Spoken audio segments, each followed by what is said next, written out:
클라우드 도입 형태에 대해서 우선 알아보도록 하겠습니다. 자, 그러면 기업들은 언제 클라우드를 도입하려고 할까요? 가장 첫 번째 이유가 데이터 센터의 계약이 만료되는 시점입니다. 그리고 또 하나, 기존의 온프레미스 환경을 클라우드로 재해복구, DR이라고 보통 얘기하죠. 디제스터 리커버리. 그리고 혹은 기존 온프레미스 데이터를 클라우드로 백업을 해야 되는 경우 클라우드 이전을 고려하게 됩니다. 그리고 최신 IT 기술을 좀 더 빠르게 도입을 하기 위해서 클라우드를 고려하게 되는 거죠. 인공지능과 빅데이터, 사물 인터넷과 같은 기술들을 도입을 하려면 기존의 인프라에다가 또 새로운 환경을 구축을 해야 되는 것들이 시간이 걸리는 경우가 있죠. 그래서 클라우드에 이미 제공되고 있는 API 형태로 제공되는 기술을 통해서 빠르게 적용하기 위해서 클라우드를 또 고려하게 됩니다. 그리고 네 번째는 긴급한 용량 증설이 있겠죠. 갑자기 서비스 용량이 늘어났는데 물리 장비로 주로 구성하게 되는 온프레미스 환경 같은 경우는 확장하는데 아무래도 제약이 있을 거예요. 그래서 수분 내의 인프라를 우리가 만들 수 있는 클라우드를 또 도입을 하는데 고려할 수가 있겠죠. 그리고 마지막으로 사이버 보안 위협이 될 겁니다.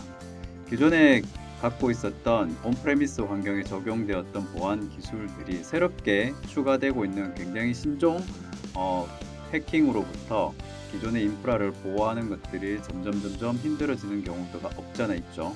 그렇기 때문에 최신 IT 기술을 통해서 인공지능이 접목이 된 보안 기능들을 우리가 사용을 해서 인프라를 보호하기 위해서 클라우드를 도입하는 경우가 점점 늘어나고 있습니다. 자, 그러면 이런 클라우드 도입을 하기 위해서 어떤 방법들이 있을까요? 첫 번째가 바로 마이그레이션입니다.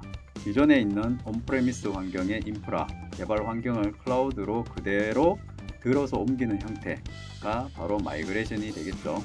그리고 클라우드 네이티브 같은 경우는 클라우드 이점을 최대한 활용해서 어플리케이션을 구축하고 실행하는 방식이라고 보시면 되겠습니다. 그래서 크게 클라우드를 도입을 하게 되면 마이그레이션 혹은 클라우드에 있는 가장 쉬운 기능들, 핵심 기능들을 사용을 해서 클라우드에 맞게끔 환경을 구축하는 클라우드 네이티브, 크게 두 가지가 있다고 보시면 됩니다.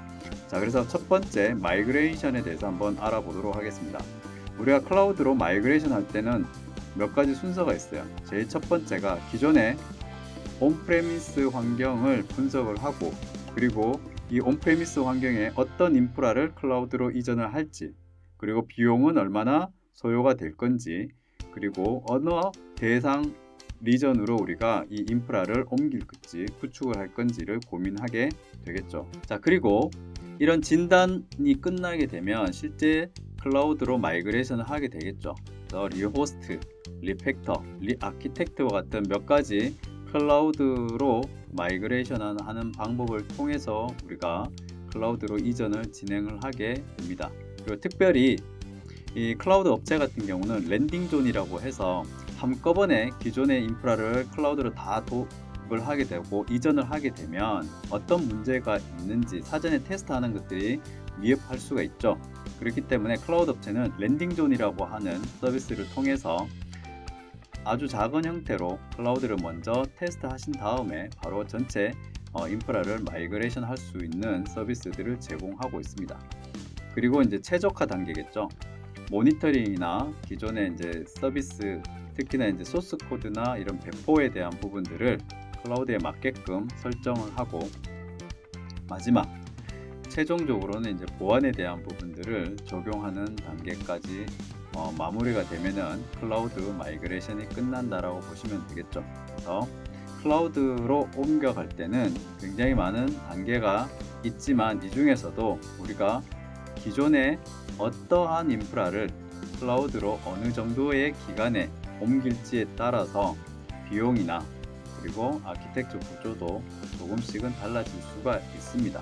그러면 이런 기존의 온프레미스 환경을 클라우드로 옮기는 마이그레이션이 아니라 클라우드에서 바로 시작을 하게 되는 경우도 있겠죠. 그게 바로 클라우드 네이티브라고 보시면 되겠습니다.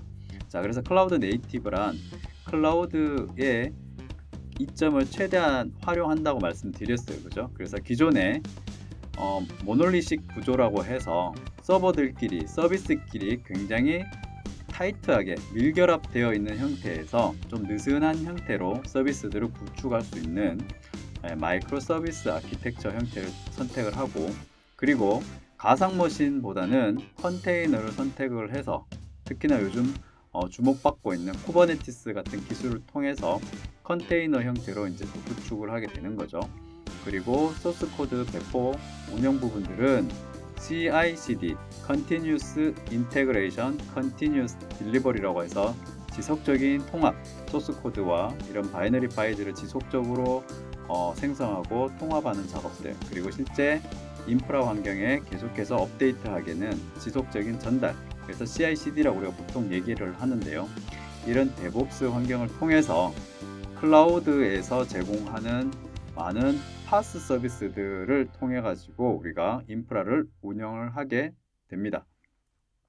자, 그래서 클라우드 네이티브를 구성하는 요소를 크게 우리가 네 가지로 볼 수 있는데요. 클라우드 네이티브의 핵심 요소로는 컨테이너와 마이크로 서비스 아키텍처, 이 두 가지는 어떻게 보면은 인프라를 어떻게 구성할 건지에 대한 이야기라면, 데브옵스와 CI/CD는 실제 이 만들어진 인프라 그리고 아키텍처 구조 속에서 서비스를 어떻게 배포하고 운영 관리할 건가에 대한, 그리고 운영팀과 개발팀이 어떻게 서로 협업할 건가에 대한 이야기라고 보시면 되겠죠. 자, 이런 클라우드 네이티브를 우리가 도입을 하게 되면 기존의 마이그레이션보다는 어떤 장점들이 있을까요? 첫 번째는 이제 경쟁 우위 확보라고 얘기할 수 있는데요. 기존의 그 서버 위주의 인프라보다는 마이크로 서비스 아키텍처와 컨테이너가 결합된 형태로 우리가 인프라를 구축을 하게 되면 좀 더 유연한 환경을 만들 수가 있어요. 인프라 환경을 유연하게 만드실 수가 있고, 그리고 하나의 클라우드 컴퓨팅에서 우리가 사용하던 그런 서비스들을 다른 클라우드로 쉽게 이전하실 수가 있겠죠. 그런 것들이 이제 클라우드 네이티브의 가장 큰 장점 중에 하나라고 보시면 될 거고요. 또한 이런 클라우드 네이티브를 통해 가지고 우리가 얻을 수 있는 가장 큰 장점이 바로 개발에만 집중할 수 있고 비즈니스에만 집중할 수 있다는 장점입니다. 즉, 인프라 관리에 대한 그 에너지보다는 개발과 비즈니스에 더 많은 에너지를 쏟을 수 있기 때문에 회사의 경쟁력이 높아진다고 볼 수가 있겠죠. 자, 그리고 클라우드를 도입을 할 때 또 우리가 빼놓을 수 없는 부분이 바로, 그렇죠, 요금제겠죠. 비용일 겁니다. 자, 그러면은 클라우드에는 어떤 요금 지불 방식이 있을까요? 가장 대표적인 것이 바로 사용한 만큼만 지불하는 온디맨드 방식이라고 보시면 될 거예요. 내가 사용한 만큼의 리소스에 대한 비용만 각 단위 요금을 가지고 정산해서 매달 한 번씩 보통 정산하는 형태가 되겠죠. 그리고 약정 할인이 있습니다. 클라우드의 많은 서비스들도 우리가 뭐 하루 이틀 쓸 게 아니라 1년, 3년 이렇게 장기간 사용하게 됐을 때 1년을 약정을 하게 되면 어느 정도 최소 한 30% 정도의 가격 할인을 받으실 수가 있고요. 그리고 3년을 약정하게 되면 50% 이상 굉장히 많은 할인 혜택을 받으실 수가 있습니다. 누적 할인이라고 해서 클라우드를 어느 정도의 볼륨 이상 사용하게 되면 사용량 증가에 따라서 누적해서 할인을 제공해 줍니다. 즉, 어느 정도 볼륨이 넘어가면 가격 단가가 굉장히 저렴해지는 형태라고 보시면 되겠습니다. 그리고 클라우드 업체는 이런 가격을 미리 예측해 볼 수 있는 가격 계산기 서비스들을 제공하고 있어요. 뭐 AWS 아마존.com이나 애저닷컴에 가시면은 이런, 물론 다른 클라우드 컴퓨팅도 다 이런 가격 계산기들을 제공하고 있고요. 대표적인 클라우드 업체 두 곳만 제가 예시를 들었는데요. 가격 계산기를 통해서 내가 사용할 리소스, 가상 머신의 한 달 사용 비용을 각 서비스 모델에 따라 가지고 얼만큼 나올지 미리 예측해 보실 수가 있겠죠. 자, 그리고 마지막으로 클라우드 도입을 할 때 우리가 빼놓을 수 없는 부분이 바로 보안입니다. 특히 보안 같은 경우는 공동 책임 모델이라고 있습니다. 그래서 클라우드의 공동 책임 모델은 온프레미스 환경 같은 경우는 우리가 모든 리소스에 대한 보안을 고객이 혹은 사용자가 책임을 져야 돼요. 그렇지만은 IaaS, PaaS, SaaS로 이루어지는 클라우드 같은 경우, 특히 IaaS 같은 경우는 가상화까지는 클라우드 업체에서 책임을 지고 나머지 가상 서버부터 그리고 어플리케이션, 데이터에 대한 부분은 고객이 책임을 지는 구조가 되겠죠. PaaS 같은 경우는 어떨까요? 가상 서버와 런타임 환경, 자바나 파이썬과 같은 런타임 환경까지는 이제 클라우드 업체가 관리를 해주지만 그 위에 있는 어플리케이션 데이터 부분은 고객이 책임을 져야 됩니다. 그리고 마지막 사스 같은 경우는 모든 것을 클라우드 업체에서 제공을 합니다. 보안을 통해서 다 제공을 하는데 고객이 해야 되는 부분들은 아이디와 패스워드 관리 부분이 되겠죠. 자, 그래서 이런 또 클라우드 업체들이 또 이런 공동 책임 모델에 의해서 제공되는 서비스가 바로 보안센터라고 하는 서비스입니다. 자, 그래서 보안센터라고 해서 클라우드 업체는 단순히 그냥 클라우드를 사용하는 고객한테 우리가 여기까지 책임을 질 테니까 나머지는 알아서 하세요라고 하는 것이 아니라 보안센터를 통해 가지고 우리가 지금 체크한 바에 의하면 해당 서버에 해당 어플리케이션에 이러이러한 문제가 있으니 조치를 했으면 좋겠습니다 라고 공고해 주는 거죠. 이런 것들, 보안에 대한 공고사항들을 보안센터를 통해서 제공을 합니다. 그래서 고객은 보안센터에서 추천이 되는 보안 공고사항을 가지고 취약점을 조치를 하게 되면 좀 더 안전하게 클라우드를 사용하실 수가 있겠죠.